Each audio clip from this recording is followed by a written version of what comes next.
What's up everybody, I'm Steven and today I just bought the new 16-inch MacBook Pro. This is late 2019 and I just wanted to go through a quick unboxing. I haven't opened up the box fully yet. So this is actually going to replace my 2013 MacBook,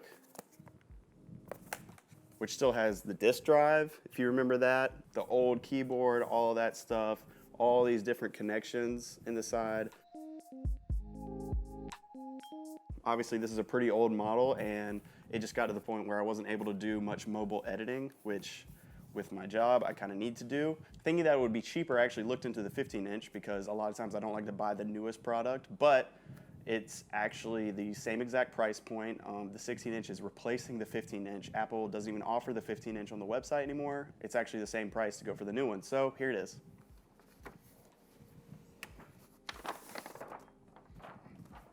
So I've already taken the plastic off, but typical MacBook box here.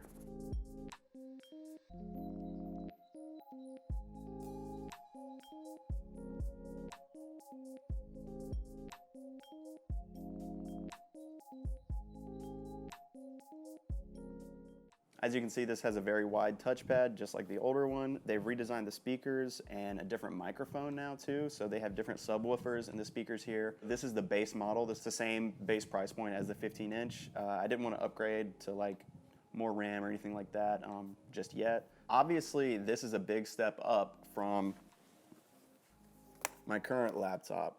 I bought this laptop in 2013 before I went to college, and I've had it ever since. So if you do the math, that's 6.5 years. Even though I suffer from like the gear lust, wanting to buy new lenses and new cameras and all the new gear all the time, I'm a big proponent of trying to deal with what you have, to create with what you have. I've waited probably 4.5 years from the first time I was like, oh, I want to get rid of this thing.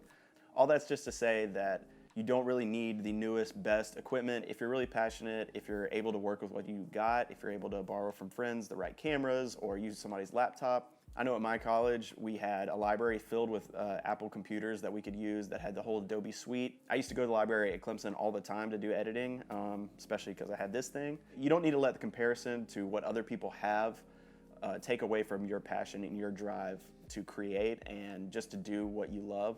If you're trying to make it professionally as a video creator, as a photographer, as a designer, editor, whatever, you know, it's really important to have the right equipment, but you don't have to have the maxed out computer. You don't have to have the fully rigged out camera or the nicest red camera or whatever to be able to make something awesome. A very close friend of mine and mentor who helped me learn everything that I know when I was first starting out, he told me, you know, you need to master the basics with the simplest form of camera, and then you'll be able to work your way up. He forced me to take a step back and learn about camera movement and composition and color theory and all sorts of different aspects that are outside of just using the best gear. The people that you look up to that are making the best stuff have been doing it for years, and you don't see the years and years and years of hard work and dedication and care that has gone into it. If you're practicing, if you're getting the reps in, creating different videos, getting a broad variety of experience, and you really love it, when that big opportunity comes, then you'll be able to jump on it when you do have the money to, you know, buy a laptop or whatever, you know.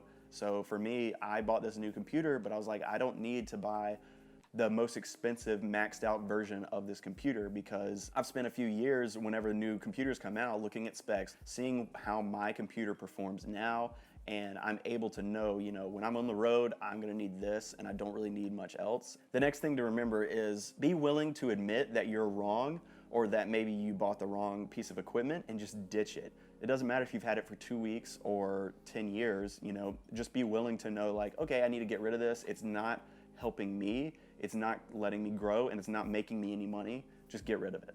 There's thousands and thousands and thousands of people that either want what you have or have what you have. So when it comes to being a competitive, successful, creative person, it's all about what's in here and just your drive and the competitive nature that you bring, your energy that you bring on set. You know, are you kind? Are you empathetic? Do you treat people with respect?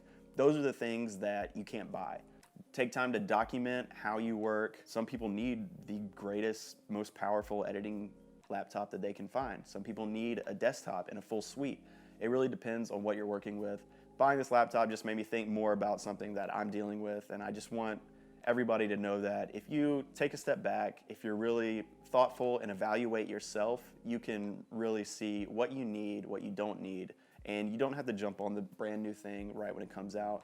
You don't want to pour your money into something that makes you feel better emotionally in the moment, but doesn't actually pay you back in the end and doesn't help you in the long run. So as the holiday season is fully upon us and Black Friday is approaching, don't get sucked into the comparison of how many deals are going on, how you can spend your money. Don't let these companies that are making great products, lure you into buying stuff that you don't necessarily need or don't really want.